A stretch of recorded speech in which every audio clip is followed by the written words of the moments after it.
I'm Valerie Smith, 32, and after 3 years of struggling with infertility, I finally got the news I'd been praying for. I was pregnant.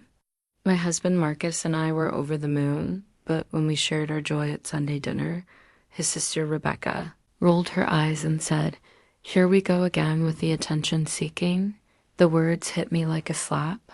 What she didn't know was that I was carrying twins, something we decided to keep private until the second trimester. But Rebecca's cruel dismissal of our miracle cut deeper than she could imagine.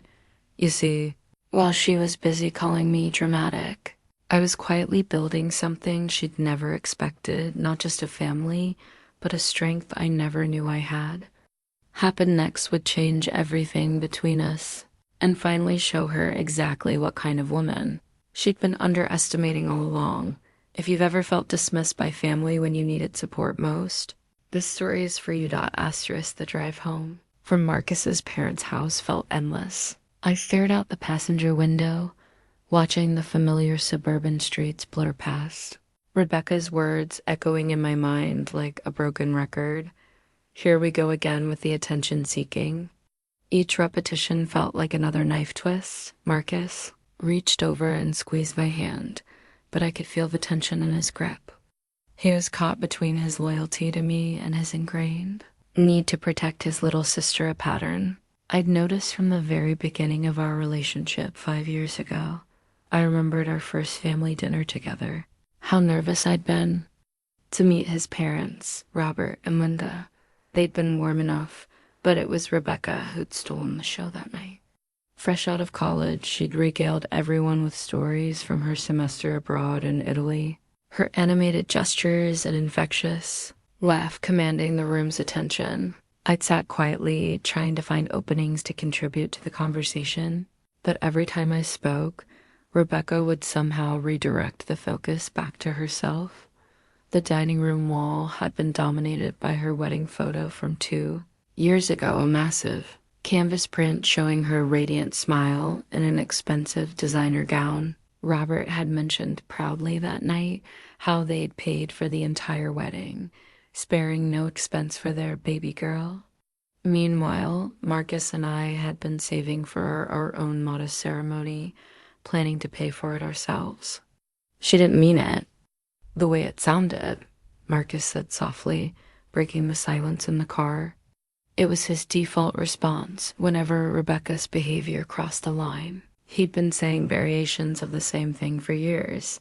I turned to look at my husband, this kind, gentle man who'd held my hand through every failed fertility treatment, every negative pregnancy test, every crushing disappointment over the past 3 years. He was a good man, but when it came to his sister, he had a blind spot the size of Texas. "Marcus," I said, keeping my voice steady despite the hurt churning in my chest, "I just told your family that we're finally pregnant after 3 years of trying. 3 years of procedures, medications, and heartbreak that she knows nothing about." And her first response was to call it attention seeking. He was quiet for a moment, gripping the steering wheel tighter. "She's been the baby of the family for so long. Sometimes she struggles when the spotlight isn't on her." "She's 26 years old, I replied, unable to keep the edge from my voice. "When exactly does she stop being the baby and start being held accountable for her behavior?" Marcus didn't answer, but I saw his jaw tighten. This conversation was heading into territory he'd rather avoid, just like all the others before it.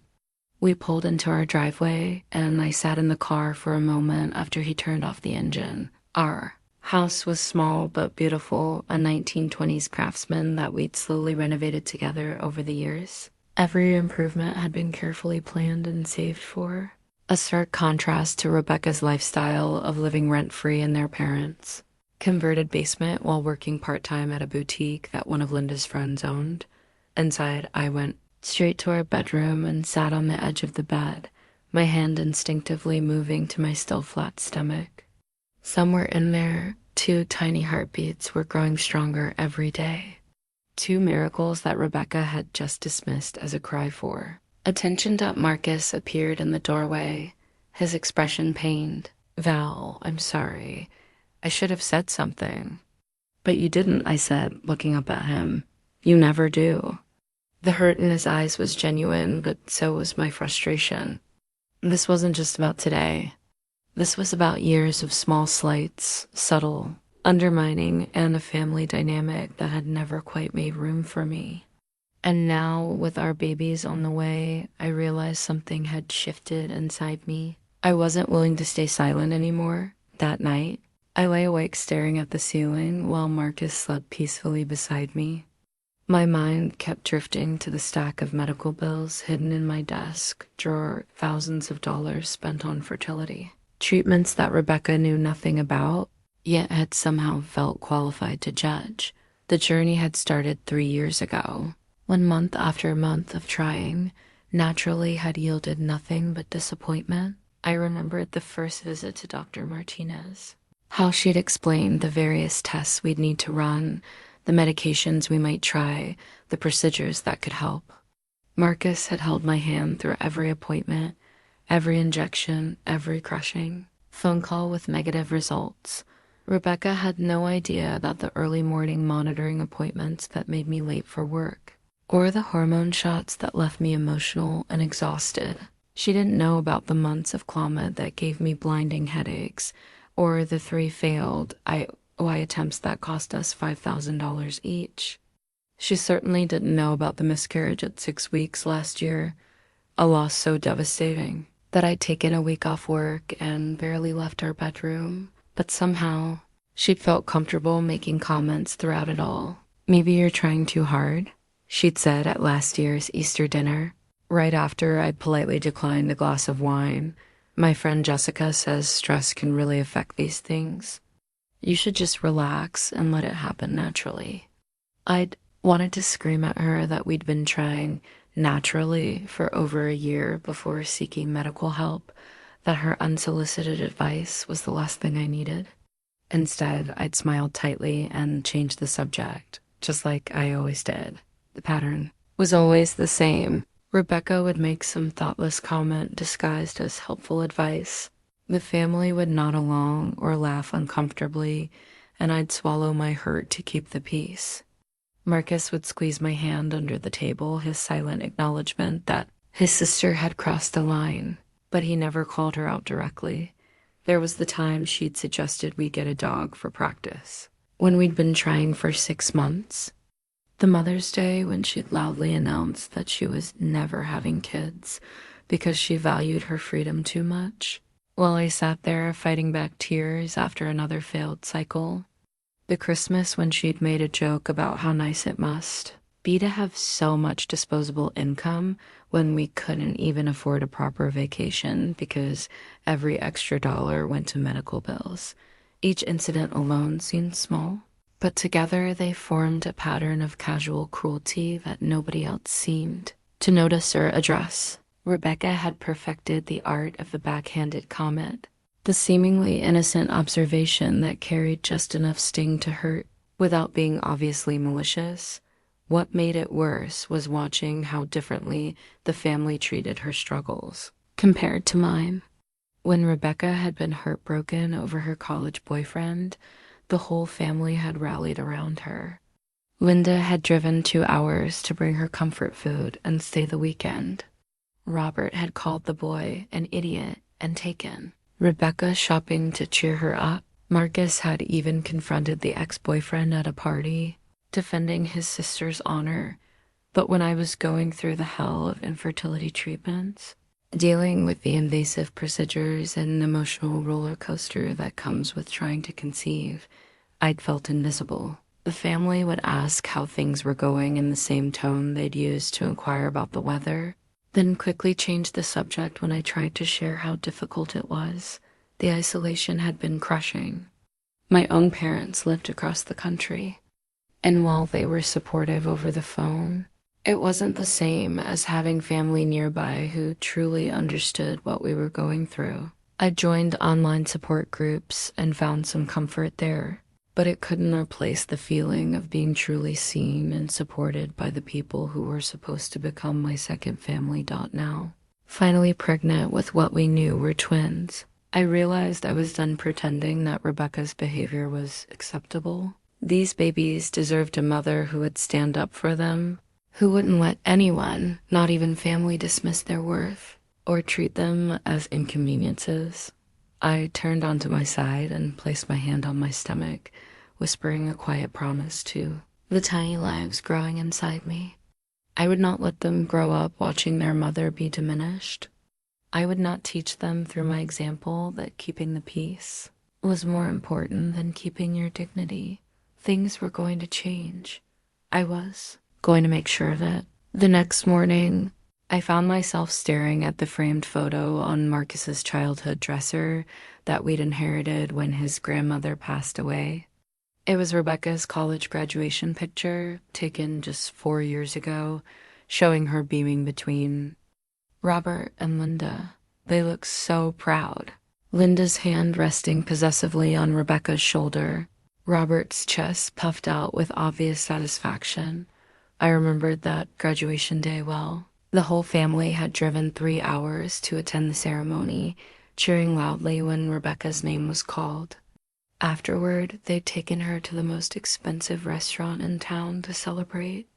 Robert had given a toast about how Rebecca was going to conquer the world with her communications degree, while Linda had teared up talking about her brilliant baby girl. What struck me then, and still bothered me now, was how different their reaction had been to my achievements.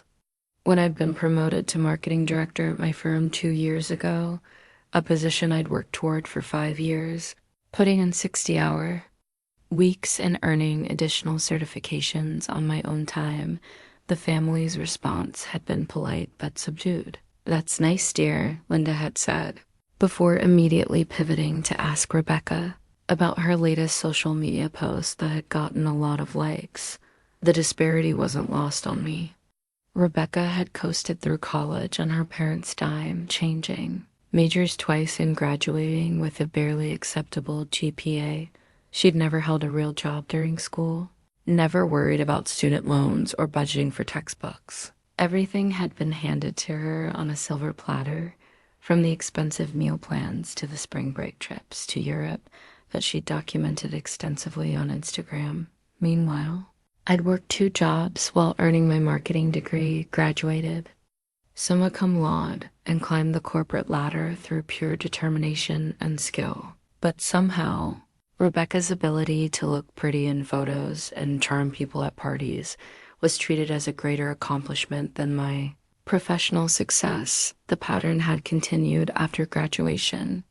While I was establishing myself in my career, Rebecca had moved back home and taken a part-time position at Bella's Boutique, a trendy clothing store where Linda's friend Karen was the manager. The job was more of a social activity than actual work. Rebecca spent most of her time taking selfies with the merchandise and chatting with customers about fashion trends. She made barely enough to cover her car payment and shopping habits, but that didn't matter because she had no real expenses. Robert and Linda had converted the basement into a luxury apartment for her, complete with a kitchenette, walk-in closet, and private entrance. They didn't charge her rent, covered her phone bill and health insurance, and still slipped her money regularly for what Linda called little extras. The arrangement was supposed to be temporary, just until Rebecca figured out her path, but 4 years later, she showed no signs of moving toward independence. Why would she? She had all the benefits of adult freedom with none of the responsibilities. She could come and go as she pleased, bring dates home without judgment, and spend her paycheck on designer handbags and weekend trips while her parents footed the bill for everything that mattered. Marcus had mentioned once that his parents were still contributing to Rebecca's retirement account, something that had shocked me. At 26, she had a better financial foundation than many people twice her age, not because of her own efforts, but because of their continued support. It was a level of generosity they'd never extended to Marcus, even when we were struggling to save for our wedding or dealing with unexpected medical expenses. The favoritism wasn't just financial, it was emotional too. Rebecca was the star of every family gathering, the one whose stories commanded attention, whose opinions were sought and valued. When she spoke, everyone listened. When she laughed, everyone smiled along. She had this magnetic quality that drew people in, and she wielded it expertly to maintain her position at the center of the family's universe. I understood now why my pregnancy announcement had threatened her so deeply. For the first time in her life, someone else's news was bigger than hers. Someone else was going to be the focus of the family's attention and excitement. The golden child was about to be overshadowed, and she clearly didn't know how to handle it gracefully, but understanding her motivation didn't excuse her cruelty. If anything, it made me more determined to stand my ground. I'd spent too many years making myself smaller to accommodate Rebecca's need to be the brightest star in the room. These babies weren't going to grow up in a family where one person's feelings mattered more than everyone else's. As I got ready for work that morning, I made a mental note to call Marcus's cousin Sarah later. She'd always been kind to me, and I'd noticed her exchanging glances with her husband during Rebecca's more outrageous moments at family gatherings. I had a feeling I wasn't the only one who'd grown tired of Rebecca's behavior, and it might be time to find out who else was ready for a change in the family dynamic. 3 days after the disastrous dinner announcement, Marcus and I sat in Dr. Martinez's waiting room for our 8-week appointment. I'd been looking forward to this visit for weeks. It would be our first real glimpse of the baby, our first chance to hear the heartbeat and confirm that everything was progressing normally. Marcus squeezed my hand as we waited, his nervous energy matching my own. After 3 years of disappointments, we'd learned not to take anything for granted. Every milestone felt precious and fragile, something to be celebrated quietly until we were absolutely certain everything was okay. Double quotes, Mrs. Smith. The ultrasound technician, Maria, called us back with a warm smile. She'd been with us through several of our fertility treatments, and I appreciated her gentle demeanor and professional expertise. I settled onto the examination table while Marcus pulled his chair close. Reaching for my hand again, Maria squeezed the warm gel onto my abdomen and positioned the ultrasound wand, her eyes focused intently on the screen. "Let's see what we have here," she murmured, moving the wand slowly across my stomach. Then her eyebrows rose slightly, and she tilted her head with interest. "Well, this is interesting." My heart jumped. "Is everything okay?" Maria smiled, adjusting the wand's position. "Everything looks perfect. In fact, everything looks doubly perfect." Marcus and I exchanged confused glances. "What do you mean?" He asked. Maria turned the screen toward us, pointing to 2 distinct shapes on the monitor.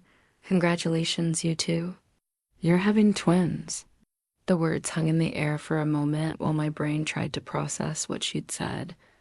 Twins? I stared at the screen, and suddenly I could see them, 2 tiny figures, each with their own gestational sac, their own flickering heartbeats visible on the monitor.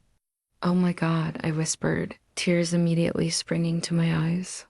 "Marcus, look." Marcus was speechless, his mouth open as he stared at the screen.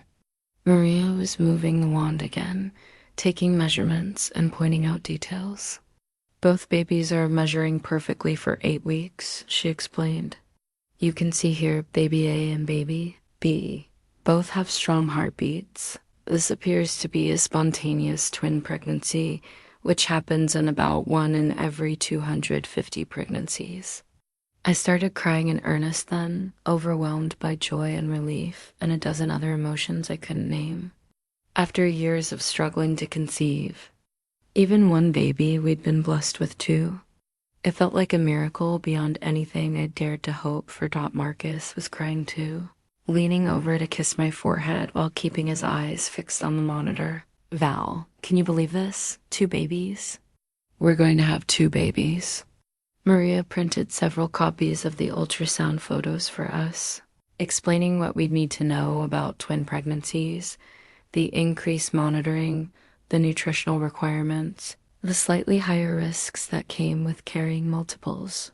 But I was barely listening. I kept staring at the grainy black and white image in my hands, at the two tiny forms that would become our children. In the car afterward, Marcus and I sat in stunned silence for several minutes.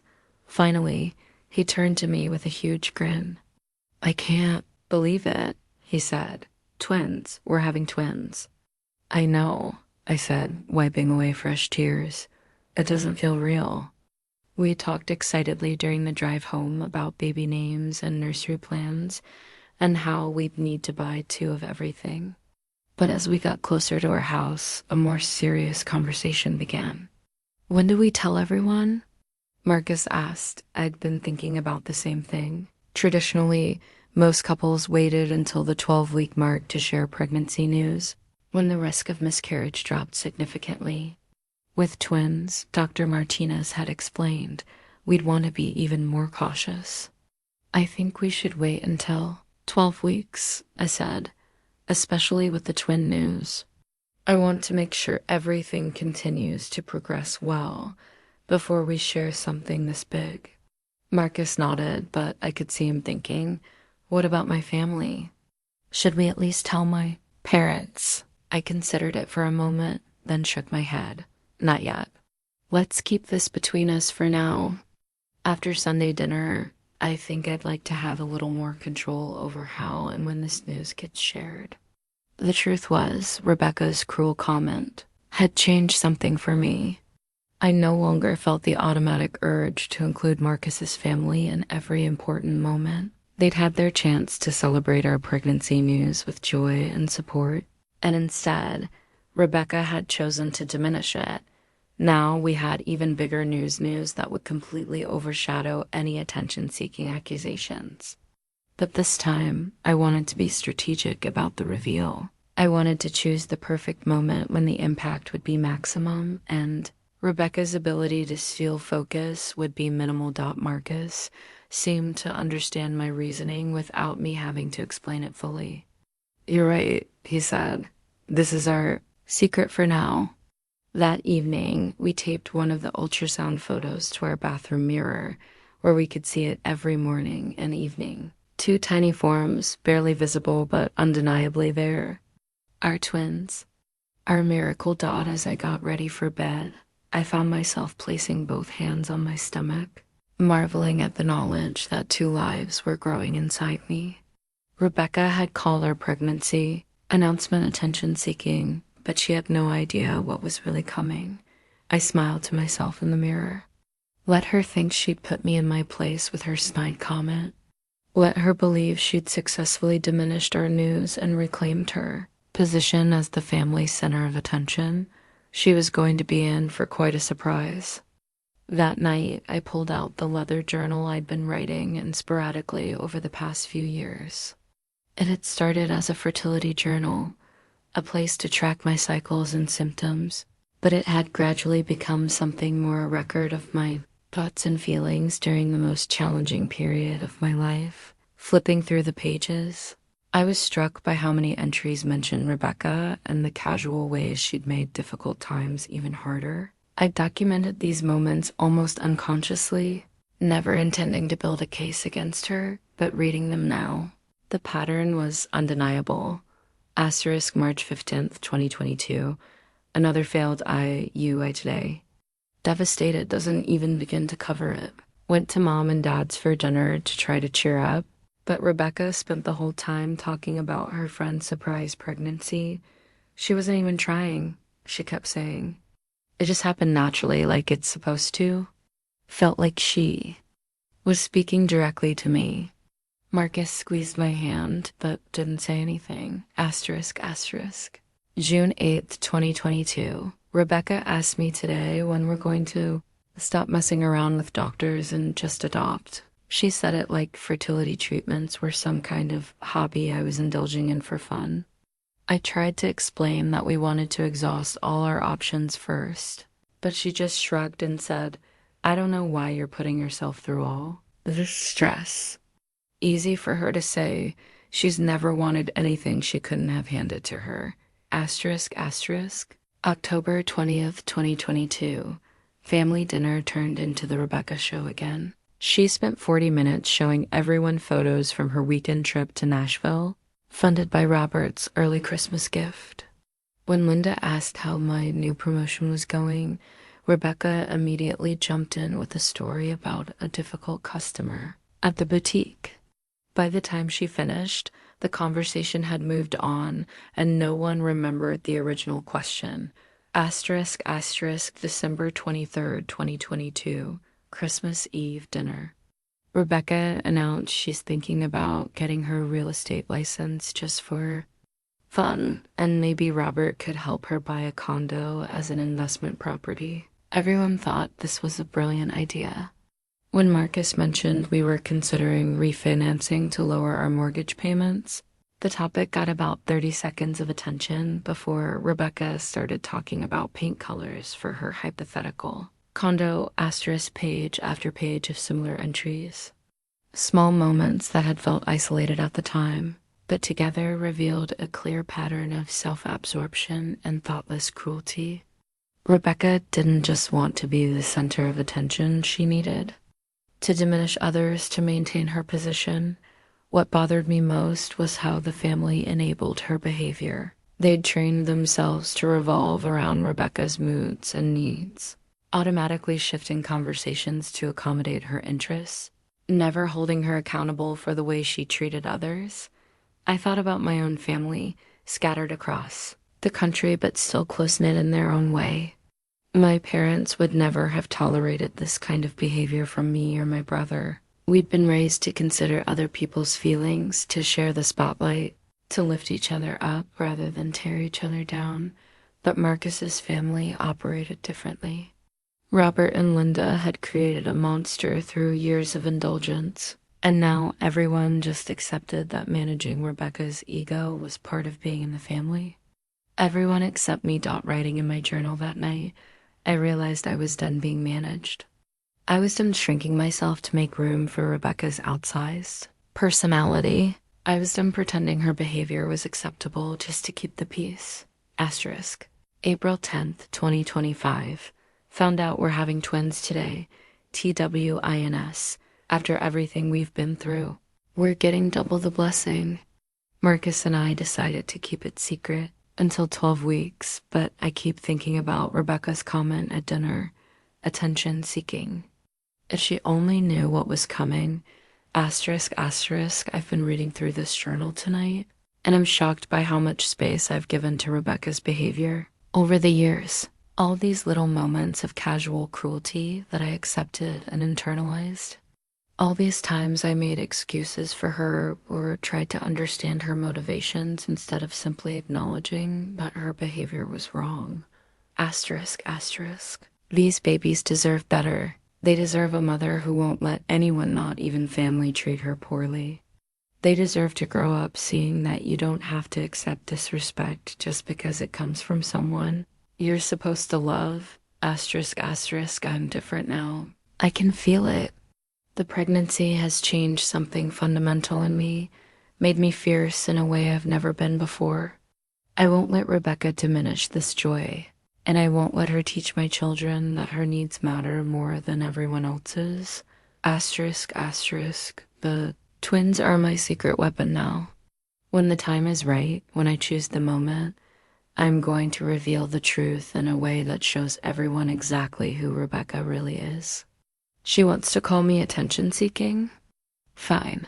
Let's see how she handles it when I really have something worth everyone's attention. Asterisk, I closed the journal and placed it back in my nightstand drawer. Tomorrow I would start planning. Not revenge exactly, but justice. A reckoning that was long overdue. Rebecca had underestimated me for the last time. She'd called my pregnancy attention-seeking without knowing. She was about to find out exactly what real attention looked like, and I was going to make sure she had a front row seat. For the show, the next evening, Marcus and I were cleaning up after dinner when I decided it was time to have a more direct conversation about his sister. The ultrasound photo was still taped to our bathroom mirror, a daily reminder of the secret we were keeping, and the bigger picture that was forming in my mind. Marcus, I said, setting down the dish towel and turning to face him. We need to talk about Rebecca. He immediately tensed, his shoulders rising slightly the way they always did when I brought up his sister. What about her? About the way she treats me? About the way your family lets her get away with it? Marcus leaned against the counter, crossing his arms defensively. Val, she didn't mean anything by that comment at dinner. You know how she is, she speaks without thinking sometimes. She's 26 years old, I said, echoing my words from the car ride home. At what point do we stop making excuses for her behavior and start holding her accountable? He was quiet for a moment, then walked over to the kitchen table where a framed photo sat, one of the few pictures from his childhood that he'd insisted on displaying in her home. It showed him at age 10 with 6-year-old Rebecca, his arm protectively around her shoulders as they sat on the front porch of his childhood home. You don't understand, he said softly, touching the frame. When Rebecca was little, she had some health issues. Nothing serious, but she was in and out of the hospital for a few months when she was 7. The doctors couldn't figure out what was wrong, and my parents were terrified they were going to lose her. I'd heard pieces of this story before, but never the full context. What happened? Turns out it was just a severe food allergy that took them forever to diagnose. But during those months of uncertainty, my parents were so focused on her, so scared. I remember feeling like I had to be the perfect kid, never cause any problems, because they had enough to worry about. Marcus sat down at the table, still looking at the photo. When she finally got better, it was like the whole family had been holding its breath and could finally exhale. My parents were so grateful to have her healthy that they started treating every day with her like a gift. And I guess I got used to being the one who protected her, who made sure she was okay. I felt a pang of sympathy understanding his perspective, but it didn't excuse the current situation. Marcus, that was almost 20 years ago. Rebecca has been healthy for decades. At some point, the family's trauma response became an excuse for letting her behave however she wanted. I know, he said, his voice barely above a whisper. I know you're right, but it's hard to break patterns that have been in place for so long. I sat down across from him, reaching for his hands. I understand why you protected her when she was a sick little girl. That shows what a good big brother you were. But she's not sick anymore, and she's not little. She's a grown woman who needs to learn that her actions have consequences. Marcus looked up at me, and I could see the conflict in his eyes. What am I supposed to do? She's my sister. She's your sister, but I'm your wife. And soon, we're going to have children who will be watching how you handle family dynamics. Do you want them to grow up thinking it's okay to treat people poorly as long as you're related to them? The mention of our future children seemed to hit him hard. He squeezed my hands tighter. No, of course not. Then you need to start standing up to her when she crosses the line. You need to show her and your parents that my feelings matter too. Marcus was quiet for several minutes, processing what I'd said. Finally, he spoke. You're right. I've been taking the easy way out, letting you handle her attitude instead of addressing it myself. That's not fair to you. It's not just about fairness, I said gently. It's about respect. When you don't defend me, it sends a message to everyone that Rebecca's behavior is acceptable. It tells her she can keep treating me however she wants, because there won't be any consequences. I never thought about it that way, Marcus admitted. I guess I thought I was keeping the peace by staying out of it. But there is no peace, I pointed out. There's just me silently absorbing her cruelty while she gets to continue behaving badly without anyone calling her out. Marcus nodded slowly, understanding dawning in his expression. What do you want me to do? The next time she makes a comment like that, I want you to speak up in the moment. Don't let it slide. Don't make excuses for her afterward. Just clearly and calmly tell her that her behavior is unacceptable, and if my parents get upset, then they get upset, I said firmly. Marcus, we're about to become parents ourselves. We can't keep prioritizing other people's comfort over our own family's well-being. He was quiet again, but I could see him working through the implications of what I was saying. Finally, he looked up at me with something that looked like resolve. "You're absolutely right," he said. "I've been failing you as a husband, and I'm sorry. It stops now." I felt a surge of hope at his words. "I don't need you to fight my battles for me," I clarified. "I just need to know that you're on my side."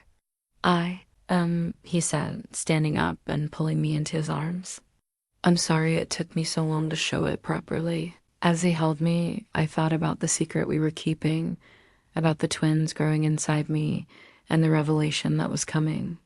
When the time was right, when we shared our news, Marcus would have the perfect opportunity to show Rebecca and his parents that things had changed, that I wasn't going to be the family doormat anymore, and that he wasn't going to let me be treated as one.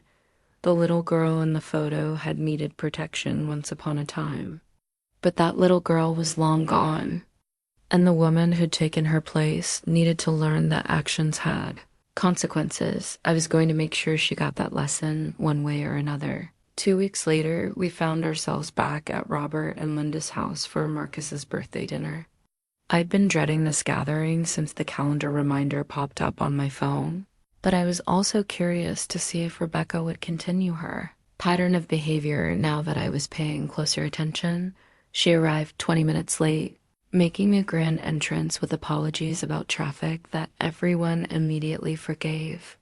What caught my attention wasn't her tardiness, that was typical Rebecca, but the expensive handbag slung over her shoulder. I recognized it as a designer piece that cost more than most people's monthly rent. "Love your bag," Linda commented. As Rebecca settled into her usual spot at the head of the table, the seat that gave her the best view of everyone and ensured she'd be the center of visual attention, Rebecca beamed, launching into the story of how she'd discovered it at a boutique in the city. "I wasn't even planning to buy anything," she said, stroking the leather lovingly. "But Corinne said it was perfect for me. And you know what they say about investing in quality pieces." What she didn't mention, that what I happened to know from Marcus, was that Robert had given her the money for the bag as an early birthday present just last week. At 26, Rebecca was still receiving regular financial gifts from her parents while living rent-free in their basement. The bag represented more than I spent on groceries in 2 months. But to Rebecca, it was just another Tuesday purchase. As we settled in for dinner, I noticed Rebecca's eyes flicking toward me more frequently than usual. She seemed to be watching for my reaction to her stories, gauging whether her usual audience-commanding tactics were working. "So, Valerie," she said sweetly as Linda brought out the salad course, "how are you feeling? I know pregnancy can be so hard on some women." The comment was perfectly designed, concerned enough on the surface that anyone listening would think she was being thoughtful, but delivered with just enough emphasis on some women to suggest that I might be one of the weaker ones who couldn't handle pregnancy gracefully. "I'm feeling wonderful, actually," I replied with a genuine smile, "better than I have in years." "Oh, that's nice," Rebecca said, but I caught the slight frown that crossed her features. She'd been expecting me to complain or seek sympathy, giving her an opening to either offer unwanted advice or pivot the conversation back to herself. Marcus must have noticed the interaction because he jumped in immediately. "Val's been amazing. She's handling everything like a champ." I felt a flutter of gratitude at his support, but Rebecca wasn't finished. "Well, just wait until the second trimester," she said with a knowing laugh. "That's when things get really interesting. My friend Jessica said that's when the morning sickness really kicked in for her." "Actually," I said, my voice remaining pleasant but firm, "every pregnancy is different.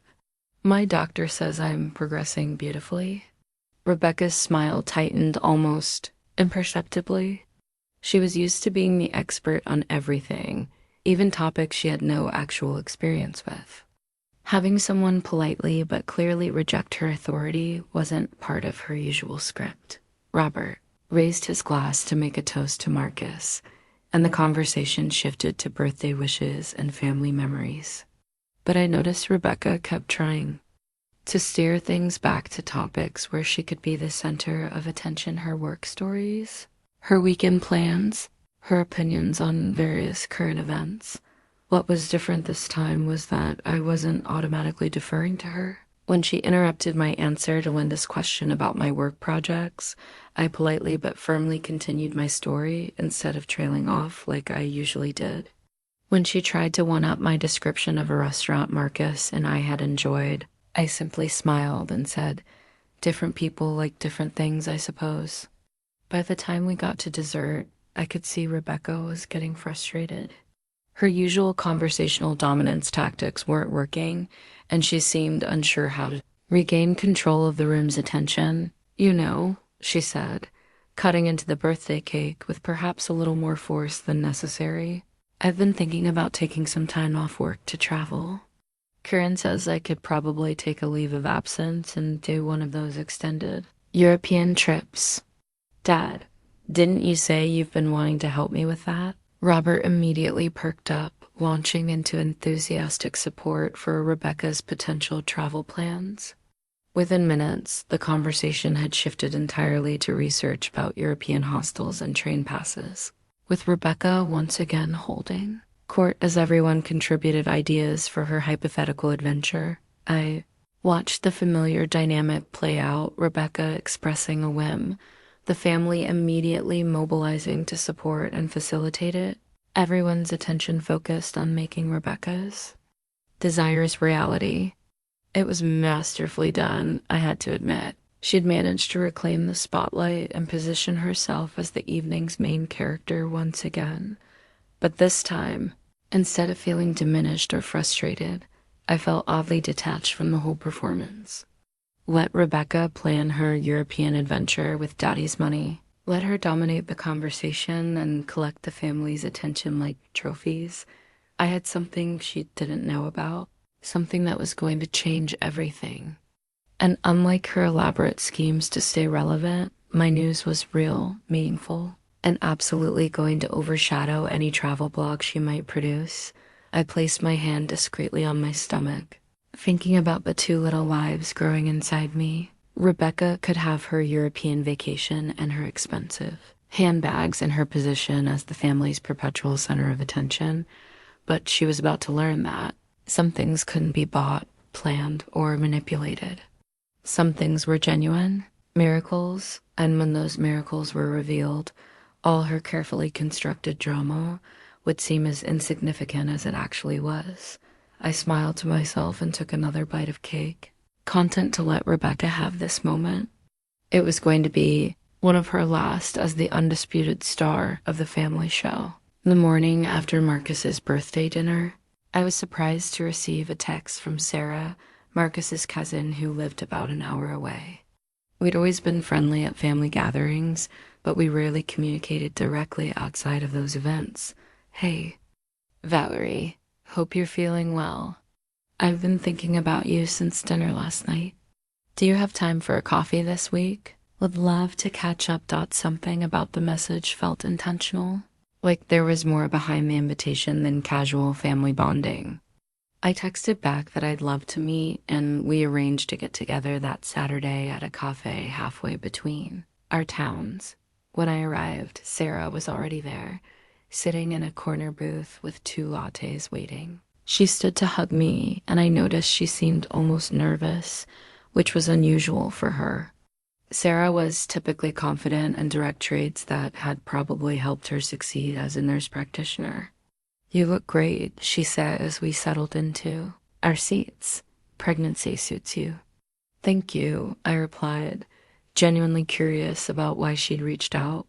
"How are things with you and Tom?" We chatted for a few minutes about work and life, but I could tell Sarah had something specific on her mind. Finally, she took a deep breath and leaned forward slightly.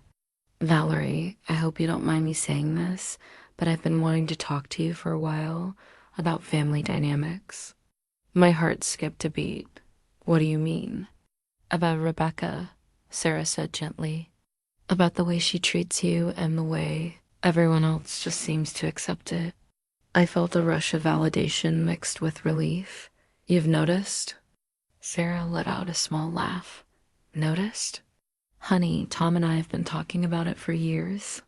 We've watched her undermine you at every family gathering, and we've watched everyone else either ignore it or make excuses for her. She pulled out her phone and showed me a screenshot of text messages between her and Tom from the night before. Tom, did you see Rebecca's face when Valerie didn't back down during that pregnancy conversation? Sarah, finally, I've been waiting for Valerie to stop taking her crap. Tom, think it's the pregnancy hormones making her more assertive? Sarah, I think it's Valerie finally realizing she doesn't have to put up with being treated like garbage by a spoiled brat. Reading their messages, I felt tears prick my eyes. I thought I was imagining it, or being too sensitive. Oh, you definitely weren't imagining it, Sarah said firmly. Rebecca has been awful to you from day one, and frankly, I've been disappointed in Marcus for not standing up to her sooner. He's trying to do better, I said, feeling defensive of my husband despite my own frustrations with him. I hope so, Sarah replied, because you deserve so much better than what you've been getting from this family. She went on to tell me about conversations she'd had with other family members, Marcus's Uncle Jim, who'd commented that Rebecca seemed to get jealous whenever anyone else had good news. His grandmother, who'd mentioned privately that she worried Rebecca was becoming too dependent on her parents. Even some of Rebecca's old friends, who had apparently grown tired of her constant need to be the center of attention. The thing is, Sarah continued, everyone sees it, but nobody wants to be the one to rock the boat. Uncle Robert and Aunt Linda have invested so much in maintaining the family peace that they've created this situation where Rebecca's feelings matter more than everyone else's. I've been documenting some of her behavior, I admitted, writing it down in a journal. I didn't realize how bad it was until I read it all together. Sarah nodded knowingly. It's like death by 1,000 cuts, isn't it? Each individual incident seems small enough to ignore, but together they form this pattern of emotional abuse. Hearing someone use the phrase emotional abuse to describe Rebecca's behavior was startling, but also validating. I'd never thought of it in those terms, but Sarah was right. Rebecca had been systematically undermining my confidence and place in the family for years. What really bothers me, Sarah continued, is watching how it's affected you. When you first started coming to family events, you were so vibrant and confident. Over the years, I've watched you become more withdrawn, more careful about what you say and do. It breaks my heart. I thought about the woman I'd been when I first met Marcus, successful, outgoing, sure of my worth. Somewhere along the way, I'd started second-guessing myself, making myself smaller to avoid Rebecca's criticism and the family's discomfort with conflict. I'm done with that, I said firmly. I'm done making myself smaller to accommodate her. Ego. Sarah's face lit up with approval. Good for you. It's about time. Can I ask you something? I said, if things come to a head with Rebecca, if there's some kind of confrontation, would you support me? Absolutely, Sarah said without hesitation. Tom and I have been waiting for someone to call her out for years. We'll have your back 100%. What about the others? Uncle Jim, your grandmother? I think you'd be surprised how many people are ready for Rebecca to face some consequences for her behavior. Everyone's just been waiting for someone else to make the first move. As we finished our coffee, Sarah gave me her phone number and made me promise to call if I needed support. Don't let them gaslight you into thinking you're being unreasonable, she said. You've been more patient with Rebecca than she deserved for years. Driving home, I felt lighter than I had in months. I wasn't alone in this. I wasn't imagining Rebecca's cruelty or being oversensitive about her behavior. Other people saw it too, and they were ready to support me when I decided to take a stand. I thought about the twins growing inside me, or about the family they were going to be born into.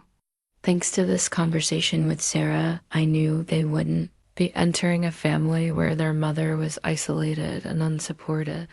They'd be coming into a family where people were finally ready to stand up for what was right. Rebecca had built her power on the assumption that everyone would continue to enable her behavior to keep the peace. But peace built on one person's suffering wasn't really peace at all. It was just organized oppression, and I was done being oppressed by a spoiled 26-year-old who'd never learned that the world didn't revolve around her. The revelation was coming, and when it did, I wouldn't be standing alone. The morning of our 12-week appointment, I woke up with a mixture of excitement and nervous energy that I hadn't felt since our 8-week visit. This was the milestone we'd been waiting for, the point where we could finally breathe a little easier and start sharing our news with confidence. Marcus was already awake beside me, staring at the ceiling with a small smile on his face. "Big day," he said softly. "The biggest," I replied, placing my hand on my stomach, which was just starting to show the slightest curve. Dr. Martinez's office felt different this time, less anxious, more celebratory. We'd graduated from the fertility clinic to the regular obstetrics practice, a transition that felt symbolic of how far we'd come. Maria, our familiar ultrasound technician, had moved to this practice as well, and her face lit up when she saw us. "The twin parents, how are we feeling?" "Cautiously optimistic," I said, settling onto the examination table. "Let's see how our babies are doing," Maria said, applying the warm gel to my now slightly rounded abdomen. The moment the images appeared on screen, both Marcus and I gasped. Our twins had grown so much in the past 4 weeks. They looked like actual babies now, with clearly defined heads, arms, and legs. We could see them moving, one seeming to wave at us while the other appeared to be sucking a thumb. "Both babies are measuring perfectly for 12 weeks, Maria announced. "Strong heartbeats, good growth. Everything looks textbook perfect for a twin pregnancy." Dr. Martinez joined us for the consultation afterward, explaining what we could expect in the coming weeks and months. She handed us a stack of ultrasound photos, each one showing our twins from different angles. "You're officially in the 2nd trimester," she said with a smile. "The risk of miscarriage drops significantly from here. You can start sharing your news whenever you feel comfortable." In the car afterward, Marcus and I sat looking through the photos in amazement. Our babies were real, healthy, and growing beautifully. After years of disappointments and setbacks, we were actually going to be parents to twins. "So," Marcus said, "when do we tell everyone?" I'd been thinking about this moment for weeks, planning not just when, but how to share our news. The conversation with Sarah had given me confidence that I'd have support, and Marcus's promise to stand up to his sister had strengthened my resolve. "I want to do something special," I said. "Something that makes it impossible for Rebecca to diminish or overshadow." Marcus raised an eyebrow. "What did you have in mind?" "A gender reveal party," I said. "We'll invite the whole family, plus Sarah and Tom, maybe some of our close friends. Make it a real celebration." "Do we know the genders yet?" Dr. Martinez had offered to check during today's ultrasound, but we decided to wait for a special reveal appointment next week. "We'll find out next Friday, and then we can plan the party for the following weekend." Marcus was quiet for a moment, processing the implications. "You want to reveal the twins and the genders at the same time?" "I want to show everyone, especially Rebecca, exactly what a real celebration looks like," I said. She called our pregnancy announcement attention-seeking. "Let's see how she handles it when we have something genuinely worth celebrating, and when the whole family is focused on us for a legitimate reason." A slow smile spread across Marcus's face. "That's brilliant. She won't be able to say anything negative without looking like a complete monster in front of everyone." "Exactly. And if she tries to steal focus or make snide comments, she'll be doing it in front of witnesses who were all there specifically to celebrate our news. We spent the drive home planning the details. We'd hold it at our house, which would give us home field advantage and control over the environment. We'd invite extended family members who rarely saw Rebecca's worst behavior, but would be there to witness it if she chose to act out. And we'd make sure the focus stayed squarely on our news and our joy. That evening, I called Sarah to share our plan. She was immediately enthusiastic. "Oh, this is perfect," she said. "Rebecca won't know what hit her. She's so used to being able to control family narratives, but she can't possibly compete with twin news." "Do you think we're being petty?" I asked, suddenly second-guessing myself. "Honey, you've endured years of her trying to minimize your happiness and make you feel small. Planning one event where the focus is legitimately and entirely on you isn't petty, it's justice." Sarah was right. This wasn't about revenge or getting back at Rebecca. This was about claiming our rightful place in the family and celebrating our miracle babies the way they deserve to be celebrated. Over the next week, as we planned the party and I felt the twins moving more frequently, I realized something had fundamentally shifted in me. I wasn't the same woman who'd sat quietly through years of Rebecca's subtle cruelty. I wasn't the same person who'd made herself smaller to keep the peace. I was going to be a mother soon, a mother of twins, and that responsibility had awakened something fierce and protective in me. My children would not grow up watching their mother be diminished. They would not learn that family love came with the condition of accepting mistreatment. When we found out on Friday that we were having twin girls, Marcus and I both cried tears of joy. Twin daughters who would grow up strong and confident, who would never doubt their worth or accept less than they deserved. Rebecca had no idea what was coming. She'd built her identity around being the special one, the center of attention, the family's shining star. But stars got outshone all the time, and twin granddaughters were about to eclipse her completely. The week between learning we were having twin girls and our planned gender reveal party was filled with excited preparation. But it was also when Rebecca's behavior took a decidedly nastier turn. It started with a text message that made my blood boil. Marcus showed me his phone Tuesday morning over breakfast. Rebecca had sent him a link to an article about pregnancy complications with the message, "Thought Valerie might find this interesting. Important to stay realistic about these things." The article was about women who had miscarriages after 12 weeks. Focusing on all the things that could still go wrong, even after reaching the supposed safe point of pregnancy. It was exactly the kind of fear-mongering that no pregnant woman needed to read, especially someone who'd struggled with infertility. "She sent this on purpose," I said, my hands shaking slightly as I handed the phone back to Marcus. "I know," he replied, his jaw tight with anger. "I'm going to call her." "No," I said quickly. "Don't give her the reaction she's looking for. She wants to get under my skin, make me anxious and upset. If you call her angry, she'll just play innocent and claim she was trying to be helpful." But Rebecca wasn't done. That afternoon, I noticed she'd posted something on social media that made my stomach turn. It was a photo of herself at a spa, looking relaxed and pampered, with the caption, "So grateful for this peaceful time in my life. No drama, no stress, just focusing on my own well-being. Some people make life so much more complicated than it needs to be." Hashtag blessed, hashtag peaceful, hashtag not stress. The post had clearly been crafted for my benefit. The timing, the emphasis on no drama and not stress. The subtle dig at people who make life complicated. It was all designed to suggest that my pregnancy and the attention it was receiving were somehow problematic.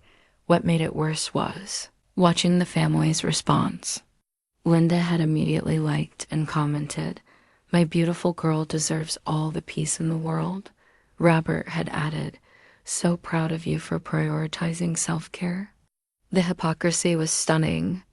Rebecca spends money she didn't earn on spa treatments while living rent-free in her parents' basement. and she gets praise for self-care. Meanwhile, I'd worked for years to build a career and create a stable life, and my pregnancy after fertility struggles was somehow traumatic. By Thursday, Rebecca had escalated further. Sarah called me that evening, her voice tight with anger. "You need to see what Rebecca posted today," she said. I screenshot it before she could delete it. She texted me the image, another social media post, this one with a photo of Rebecca holding a glass of wine, captioned, "Wine Wednesday." So nice to be able to enjoy life's simple pleasures without restrictions. Freedom is underrated. Hashtag wine lovers, hashtag no regrets, hashtag living my best life. The post was clearly a dig at my pregnancy and the lifestyle changes that came with it, but what made it truly vicious was the hashtag no regrets, which felt like a direct implication that having children was something to regret. She deleted it after about an hour, Sarah explained, but not before several people saw it and made some interesting comments. Apparently, a few family members had been put off by the post's obvious nastiness. Marcus's grandmother had actually called Linda to express concern about Rebecca's attitude problem. And even some of Rebecca's friends had questioned whether the post was appropriate given my pregnancy. But the final straw came Friday morning, the day before our party. I was at work when my assistant knocked on my office door with a strange expression. "Valerie, there's someone here to see you." "She says she's your sister-in-law." My heart sank. Rebecca had never visited my workplace before. There was no legitimate reason for her to be here, which meant this was some kind of power play. I found her in the lobby, dressed in one of her expensive outfits and carrying that designer handbag, looking completely out of place in my corporate office building. She smiled when she saw me, but it didn't reach her eyes. "Rebecca," I said carefully, "what are you doing here?" "I was in the neighborhood and thought I'd stop by," she said sweetly. "I wanted to talk to you about tomorrow's party." We stepped outside onto the sidewalk, where she immediately dropped the pretense of friendliness. "I think you should know that not everyone is as excited about this party as you seem to think," she said, her voice low but cutting. "Some people are concerned that you're being a bit much about this whole pregnancy thing." "What do you mean?" "Well, it's just that some people feel like you're making a very big deal out of something that happens to millions of women every day. The party, the constant social media updates, the way you've been acting like you're the first person to ever get pregnant." I stared at her, amazed by her audacity. "Rebecca, I've posted exactly 2 things about my pregnancy on social media, and this is the first party we've ever thrown to celebrate anything in our marriage. I'm just saying," she continued, "maybe you should consider toning it down a little. Not everyone needs to revolve their weekend around your situation." The word situation was delivered with such disdain that I actually took a step back. This wasn't just jealousy or attention-seeking, this was actual malice. "If you don't want to come to the party, Rebecca, you don't have to," I said as calmly as I could manage. "Oh, I'll be there," she replied with a smile that was all teeth. "I wouldn't miss it for the world." As she walked away, I realized that Rebecca had just made a critical miscalculation. By showing me her true face, by dropping all pretense of family civility, she'd revealed exactly who she really was. And she'd done it less than 24 hours before a party where she'd be surrounded by witnesses. Tomorrow, when we revealed our twin girls, Rebecca would have to choose between graciously celebrating our news or exposing her ugly, jealous nature in front of the entire family. Either way, her reign as the golden child was about to come to an end. I almost felt sorry for her. She had no idea that by trying to intimidate me into downplaying our celebration, she'd only strengthened my resolve to make it absolutely unforgettable. Saturday morning dawned clear and beautiful, the perfect weather for our gender reveal party. As I hung pink and blue streamers in our backyard, I felt a calm confidence I hadn't experienced in years. Today was the day everything would change, Marcus. And I had spent the morning transforming our modest backyard into a celebration space. We'd strung lights between the oak trees, set up tables with pink and blue tablecloths, and arranged a photo backdrop with balloons and signs that read, "Twice, blessed, and double the love." The centerpiece was a large white box sitting on a pedestal in the center of the yard. Inside were 2 pink balloons, waiting to be released at the perfect moment. Only Marcus, Dr. Martinez's office, and the balloon vendor knew what color was. Inside, we'd managed to keep the secret even from ourselves until yesterday. "You seem different today," Marcus observed as he helped me arrange flowers in mason jars. "Calmer. I feel different," I replied. "I feel like myself again. Like the person I was before I started shrinking to accommodate Rebecca's ego." Our first guests arrived at 2 o'clock, Sarah and Tom, bearing gifts and huge smiles. Sarah immediately pulled me aside. "How are you feeling about today?" she asked. "Ready," I said simply. "More than ready."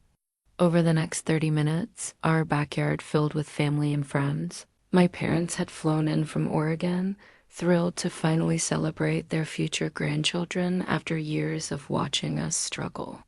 Marcus's grandparents arrived with his Uncle Jim and Aunt Carol, all of them beaming with excitement.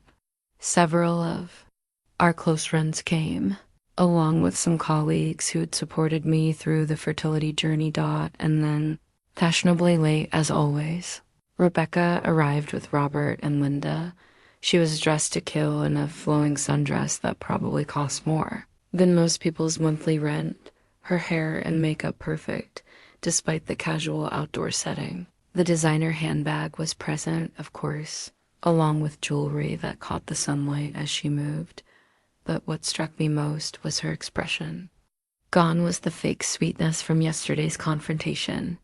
In its place was barely concealed resentment, the look of someone who knew she was about to be upstaged and was already plotting ways to regain control.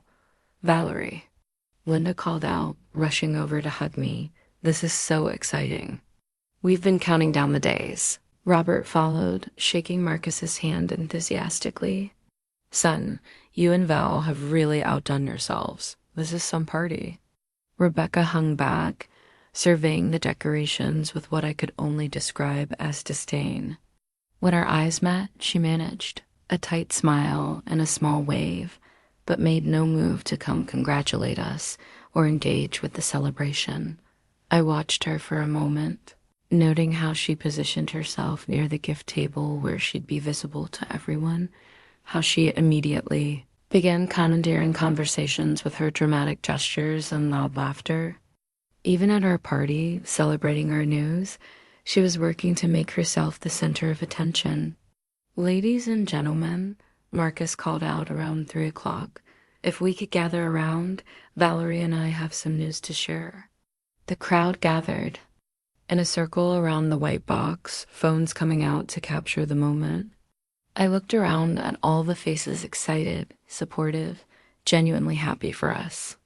Even Rebecca had positioned herself prominently in the front, though her smile looked forced. "First," I said, my voice carrying clearly across the yard, "Marcus and I want to thank everyone for being here today. Your support has meant everything to us, especially over the past few years as we navigated our fertility journey." There were murmurs of support and encouragement from the crowd. I noticed Rebecca's jaw tighten slightly at the mention of our struggles. She'd always hated when the focus was on our challenges rather than her successes. "Many of you know that we announced our pregnancy a few weeks ago," Marcus continued, "and we're thrilled to finally be at the point where we can share more details." "The first detail," I said, building suspense as I placed my hands on the white box, "is that we're not just having one baby." Gasps and excited murmurs rippled through the crowd. My mother actually squealed with delight, while Linda grabbed Robert's arm in shock. "We're having twins," Marcus announced, and the backyard erupted in cheers and applause. The reaction was everything I'd hoped for and more. Our friends and family were genuinely thrilled, calling out congratulations and expressing amazement. Robert looked like he might cry with joy, while Linda was already talking about double the spoiling she'd get to do. But it was Rebecca's reaction that I was really watching. Her face had gone through a rapid series of expressions: shock, disbelief, and then something that looked almost like panic. She'd been prepared to minimize our gender reveal, but twins? That was impossible to diminish. And now, I said, savoring this moment of complete attention and genuine celebration for the gender reveal. I opened the box slowly, building the suspense. Inside, two beautiful pink balloons floated upward, and the crowd erupted again. Twin girls. Marcus shouted over the cheers. The celebration that followed was pure joy. People rushed forward to hug us, offering congratulations and expressing excitement about the babies. Someone started a chant of twin girls, twin girls. That had everyone laughing and clapping. Through it all, I kept one eye on Rebecca. She'd managed to paste a smile on her face, but she looked like she was in physical pain. Several people had approached her with comments like, "Can you believe it? Twins. And you're going to be such a great aunt." But her responses were stilted and obviously forced. What she couldn't do, what must have been killing her, was find any way to make this moment about herself. There was no competing with twin granddaughters. There was no way to redirect attention or minimize the significance of our news. She was trapped in a situation where she had to either graciously celebrate our joy or reveal her ugly nature to everyone present. "Rebecca," my mother called out, approaching her with a huge smile. "You must be so excited to be an aunt to twin girls." "Yes," Rebecca managed, her smile looking more like a grimace. "It's surprising good," laughed Uncle Jim, overhearing. "These little girls are going to be so lucky to have such a big, loving family." I watched Rebecca's face carefully as various family members continued to approach her with enthusiasm about the twins. Each congratulation seemed to physically pain her, each expression of excitement another reminder that she was no longer the family's most important news. The afternoon continued with gift opening, cake cutting, and endless conversations about baby names and nursery plans. Rebecca gradually retreated to the periphery of the party, no longer able to command attention through her usual tactics. How could stories about boutique customers compete with twin granddaughters? How could complaints about spa treatments overshadow preparations for two new family members? As the sun began to set and guests started preparing to leave, I realized we had accomplished something profound. We hadn't just revealed our twins' gender, we'd fundamentally shifted the family dynamic. Rebecca's position as the center of attention had been permanently altered, and everyone had witnessed it happening. This wasn't revenge. This was simply the natural consequence of real, meaningful news overwhelming manufactured drama. Rebecca had spent years making everything about herself, but some things were genuinely bigger than her ego. Twin daughters were definitely bigger than her ego. As I cleaned up that evening, finding pink balloon ribbons and congratulations cards scattered around our yard, I felt a deep satisfaction. Our daughters would be born into a family that knew how to celebrate properly, that understood the difference between genuine joy and attention-seeking performance. Rebecca's reign as the golden child was officially over. The twin princesses were coming to claim the throne. The morning of our gender reveal party, I woke up with a kind of nervous excitement that reminded me of childhood Christmas mornings. After weeks of planning and anticipation, the day had finally arrived. Marcus was already up, standing at our bedroom window, looking out at the backyard we'd spent the previous evening decorating. Pink and blue balloons bobbed gently in the morning breeze, and the tables we'd set up looked perfect in the early sunlight. "Second thoughts?" he asked as I joined him at the window. "None," I said firmly. "You?" He wrapped his arms around me from behind, his hands resting on my growing bump. I'm proud of you, he said quietly, for standing up for yourself, for our family, for not letting Rebecca make you smaller. By noon, our house was buzzing with final preparations. The catered lunch had arrived and been arranged on the dining room table.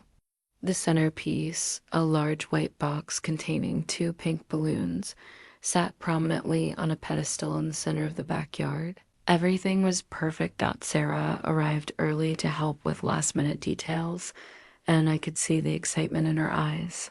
"How are you feeling?" she asked as we arranged flowers. "Like I'm about to change everything," I replied. "You are," she said, with a grin. "Rebecca has no idea what's coming." The first guests began arriving at 2 o'clock. My parents, who'd flown in from across the country, were practically glowing with excitement. They've been so patient and supportive through our fertility struggles, and seeing their joy at finally becoming grandparents made my heart full. Marcus's extended family followed his grandparents, his Uncle Jim and Aunt Carol, several cousins I'd grown genuinely fond of over the years. Our close friends arrived with beautifully wrapped gifts and huge smiles. By 2:30, our modest backyard was filled with nearly 30 people, all gathered to celebrate our news. Then Robert and Linda arrived, with Rebecca trailing behind them. I watched from the kitchen window as they got out of Robert's car.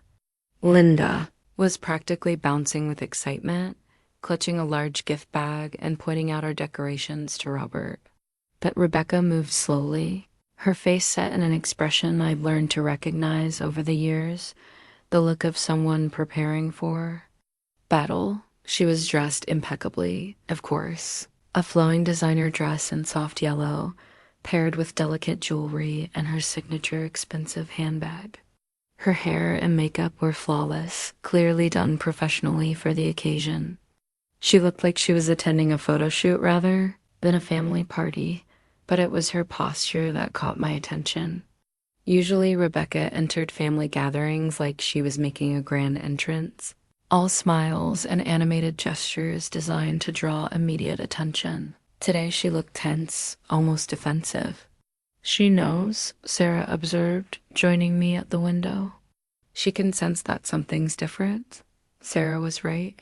Rebecca had built her social dominance on reading rooms and situations, on knowing exactly how to position herself for maximum impact. Our party had a different energy than typical family gatherings, and she was clearly trying to figure out how to navigate it. Linda rushed over the moment she entered the backyard, pulling me into an enthusiastic hug.